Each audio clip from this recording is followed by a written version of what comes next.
Welcome to This Explainer. Today, we're unpacking a really fascinating perspective on dating psychology from the YouTube channel Adal Yodha. The core argument here, well, it claims that most of what modern men are taught about wooing a partner is completely backwards. Instead of focusing on cheesy pickup lines or just being overly accommodating, the channel insists that your grounded, internal energy is the absolute key to building genuine romantic chemistry. So you might be wondering, why do those traditional nice guy tactics usually crash and burn when it comes to sparking attraction? The Source channel totally flips the traditional script on this, arguing that approval-seeking behaviors actually kill chemistry. I mean, society teaches us that being overly polite, paying for absolutely everything, and waiting for explicit verbal cues are the safest routes to a woman's heart. But according to this framework, those tactics just project hesitation rather than leadership, and that often leads straight to the friend zone. To really understand this, we're going to break down the channel's philosophy into these 5 core pillars: the core misconception, actions over words, logic versus silent desire, the power of stoicism, and finally, the final step. Let's dive in.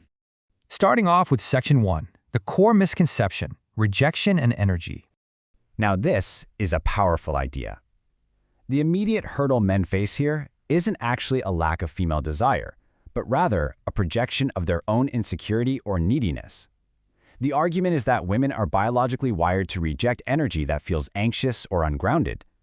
When someone approaches with a mindset of, "Oh, I really hope she likes me," instead of, "I know my worth," that subtle desperation is felt instantly, and poof, the attraction just evaporates. So what exactly do they mean by a stoic male here? Well, crucially, this framework defines stoicism not as being cold or emotionless, but as having true emotional self-mastery. It absolutely doesn't mean you don't feel attraction or desire, it just means those desires don't dictate your actions. You aren't suppressing your human nature, but you aren't a slave to it either. You simply don't need external validation to feel complete. And paradoxically, it's exactly this self-contained stability that acts as a giant magnet for attraction.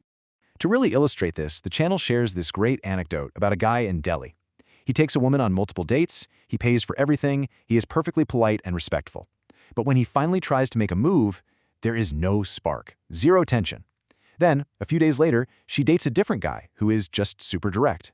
He doesn't ask permission to lead, he just embodies his strength and his intention, and instantly the attraction is there. It might not seem entirely fair, but the Source argues this is just raw human nature at play. Moving right along to Section 2, actions over words, the problem with permission.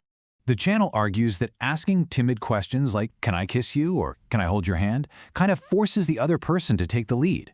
In this view, what the woman actually hears is a lack of leadership and a really deep fear of rejection. It forces her out of a reactive, emotional state. Actually, scratch that. It forces her into making a logical decision, which completely shatters the romantic chemistry. So instead of using your words, your intention should be projected through physical cues. Your body has to speak first. We're talking about strong, steady eye contact, a confident walk, an unhurried presence, and honestly, the most important one, the ability to remain totally comfortable in prolonged silence without nervously babbling just to fill the void. Because if you claim to be confident, but your posture is super tense, that weakness is subconsciously picked up on immediately. Picture this scenario to visualize it. You're sitting together on a couch. The vibe is relaxed, she's smiling, looking at you, and slowly getting closer. Leaning in with calm silence builds this incredible anticipation. But if you suddenly pause that natural flow just to nervously ask for permission, the momentum stops cold. Her brow might furrow, you might get that polite, fake smile, and you'll probably hear a, "not right now." Maintaining calm eye contact lets your physical presence do the talking, stepping into a leadership role that she naturally wants to follow. All right, Section 3, logic versus silent desire, the psychology of attraction. The main takeaway here is that attraction simply cannot be negotiated like a math equation. It is a physical response, not a rational checklist. A lot of people mistakenly think that if they act nice, show endless patience, and check all the right boxes, it will logically result in intimacy.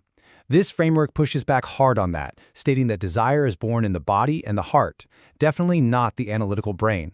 According to the Source, what is verbally claimed, like, say, wanting a purely agreeable, totally predictable partner, often differs radically from the mysterious grounded energy that actually sparks a biological response. Someone might tell you they want a completely safe guy, but then they find themselves undeniably drawn to a quiet, unapologetic edge. It's not that they're lying, it's just that silent desire responds to tension and presence, and unfortunately, it doesn't come with an instruction manual. Which brings us to Section 4, the power of Stoicism, the art of non-reactivity. Here is a massive paradigm shift for you. A needy mindset is entirely controlled by a partner's changing moods, while a stoic mindset remains completely unfazed and centered. Think about today's dating scene. If a text reply is late, panic sets in, right? If she acts a little cold, the gut reaction is to double down and chase even harder. But the channel warns that the exact moment someone realizes their mood completely dictates your emotional state, attraction drops to zero. Why? Because they're now entirely in control of you. But by not reacting instantly to every text or every mood shift, you prove that you can't be easily manipulated, and that, paradoxically, drives attraction sky high. You might notice her changing behavior, sure, but you don't let it knock you off your center. Women naturally appreciate a challenge. When you stop obsessing over how to please her and you just start living out of your own inner strength, the whole dynamic flips. Suddenly, she's the one wondering how to please you. And finally, Section 5, the final step, allowing her to choose. This sequence perfectly outlines some highly counterintuitive advice. You build the tension, but you actually leave the final step to her, so she feels empowered rather than pressured. Men so often rush to force an outcome just out of sheer impatience or nerves, but the channel argues that the absolute deepest attraction happens when a woman feels that the final decision was hers. You lead the interaction, you create that safe environment, you build up that unspoken tension, and then you get completely comfortable in the silence. If you actually hold your ground and maintain that unbothered presence, you're going to see some signs. Subtle hints will drop, and eventually she will cross that boundary herself. Without feeling pressured, she'll start showing real anticipation. She might bite her lip or slowly close the distance. She might even straight up tell you that you make her feel nervous, which, by the way, actually means she's feeling the tension and is opening the door. By not rushing to break the silence, you give her the space to lean in and close that final gap. This quote really acts as the ultimate summary of the source material.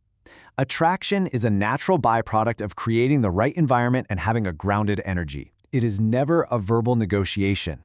If you find yourself begging for attention or trying to logically convince someone to like you, the game is already lost. True connection is cultivated through presence, real self-control, and a quiet strength that just draws people in naturally. So, to wrap up this explainer, I want you to reflect on this philosophy for a second. Ask yourself, are your own dating behaviors driven by genuine confidence, or are they secretly driven by the silent fear of rejection? Are you trying to negotiate attraction with logic, or are you comfortable enough in your own skin to just let the silence do the talking?